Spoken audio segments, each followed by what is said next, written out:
Got a team.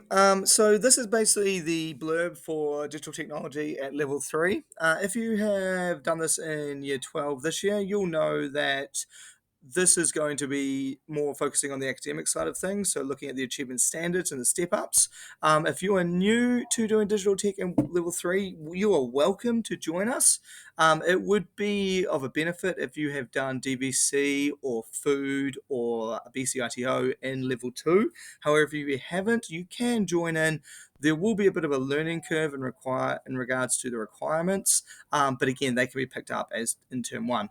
So the idea of the course is that it is a project-based course where you are trying to find a real-world stakeholder and you are developing two outcomes for them throughout the year.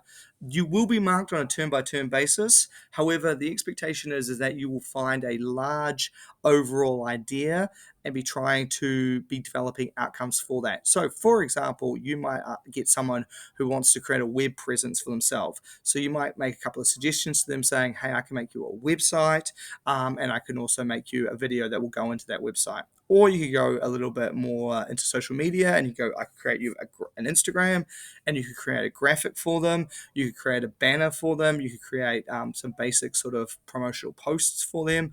And also, some reels or something along those lines. There is also the option to do programming as well. Again, it's a little bit trickier to find someone who requires something to be made in that way.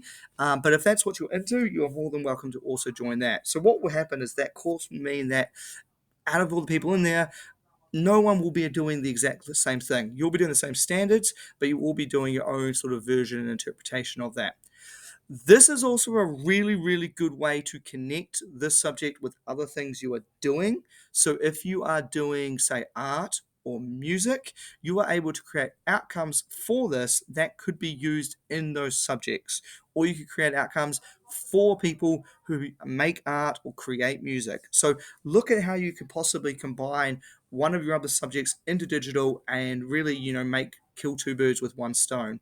It's a really good way to combine things together. It's often overlooked, but I'm really hoping that people might take that on board. Even things like PE and creating like training drills and tutorials, that stuff can be also turned into a digital outcome as well. If you haven't done that digital at level one or two, I really do strongly recommend you come and have a talk to me, Adam, before you make your choices about this. So I have an understanding of what your ideas are and make sure you're going to the right place. But otherwise, yeah, that is level three digital technology. Cheers, team.